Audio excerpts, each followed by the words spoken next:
Exit polls చాలా వచ్చాయి. వాటిలో అఫ్కోర్స్ 1-2 మినహాయించి మీకు ఏవి ఇవ్వలేదు. మీరు 1-2 పోటీ గెలవగలరని 1-2 సంవత్సరాలు మాత్రం ఇచ్చాయి. సరే, ఆ విషయం పక్కన పెట్టండి.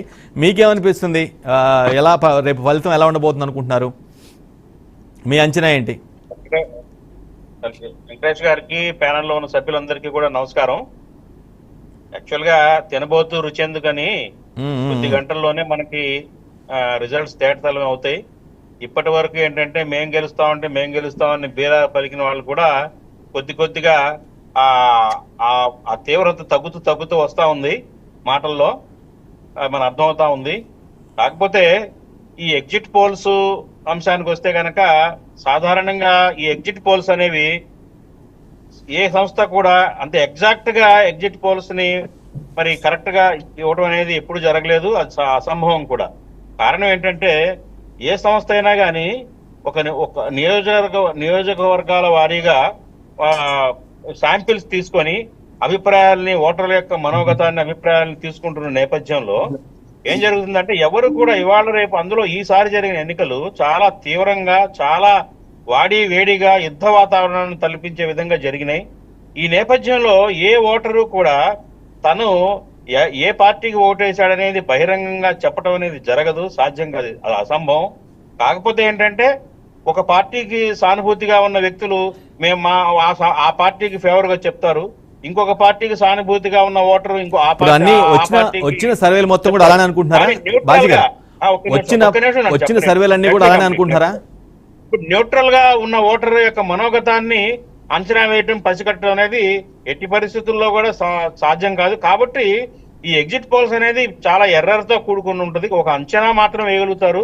ఆ అంచనా ఏంటంటే ఏ పార్టీ వాళ్ళు ఆ పార్టీ తమ యొక్క ఎలా ఉంది, తమకు ప్రజల యొక్క ఫేవర్ గా ఉన్నారా, ఇన్ ఫేవర్ గా ఉన్నారా అనేది అర్థమవుతా ఉంటుంది. ఆ ప్రకారంగానే ఎగ్జిట్ పోల్స్ యొక్క పోకడ కూడా ఉంటుంది తప్ప అంత ఖచ్చితంగా ఎగ్జిట్ పోల్స్ ని మనం ఫాలో అవుతాము, లేకపోతే అంత ఖచ్చితంగా రిజల్ట్ ఉంటుంది ఎగ్జిట్ పోల్స్ యొక్క అని అనుకోవడానికి వీల్లేదండి.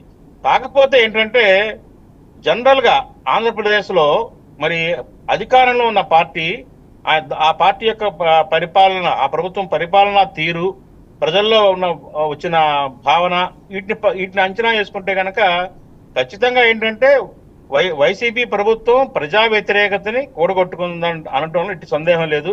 మరి అర్ధరాత్రి వరకు కూడా ఓటర్లు 82% వరకు పోలింగ్ జరిగింది అంటే సాధారణంగా ప్రభుత్వ వ్యతిరేకతే ఉంటుంది అని చెప్పేసి అనుకోవాల్సి వస్తుంది. అనుకూలత సందర్భాలు కూడా ఉన్నాయని చెప్తున్నారు. ఓట్ పర్సెంటేజ్ పెరిగితే ప్రభుత్వ అనుకూల సందర్భాలు కూడా అసలు లేవని కాదు, ఉన్నాయని కూడా అంటున్నారు. అది చాలా రేర్ సందర్భం అండి. కానీ ఆంధ్రప్రదేశ్ లో వైసీపీ ప్రభుత్వం యొక్క పరిపాలన చూసిన తర్వాత మరి ఈ పరిపాలన పట్ల ఫేవర్ గా ఉన్న వాళ్ళ కంటే కూడా ఇన్ ఫేవర్ గా ఉన్న వాళ్ళ సంఖ్య అధికంగా ఉంది అనేది స్పష్టంగా కనపడతా ఉంది. ఎందుకంటే సంక్షేమ పథకాల మీదే జగన్మోహన్ రెడ్డి గారు పూర్తిగా ఆధారపడ్డారు.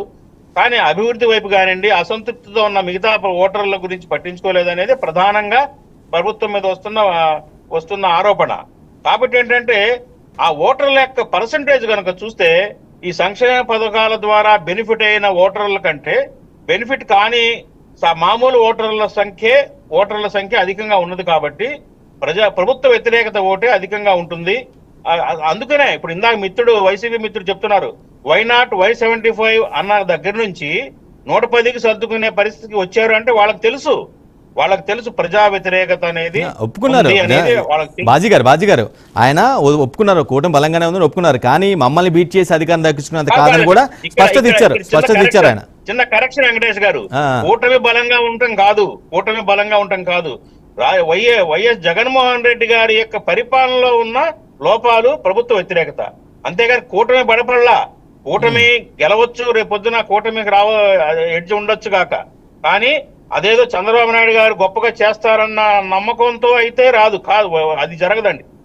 జగన్మోహన్ రెడ్డి గారి యొక్క పరిపాలన తీరు బాగలేదు కాబట్టి నెక్స్ట్ ఆల్టర్నేటివ్ గా ఇక కూటమి వైపుకి ప్రజలు చూస్తారు తప్ప, మరి అంతేగాని చంద్రబాబు నాయుడు గారు కానీ కూటమి కానీ వచ్చి ఏదో గొప్పగా మళ్ళీ రాష్ట్రాన్ని ఏదో చేస్తారనే ఆశతో అయితే ప్రజలు ఉన్నారనుకోవట్లేదు నేను. రైట్. ఇదే అంశంపై డిబేట్ కొనసాగిద్దాం. ది గ్రేట్ డిబేట్ లో షార్ట్ బ్రేక్ తీసుకున్నాం. షార్ట్ బ్రేక్ తర్వాత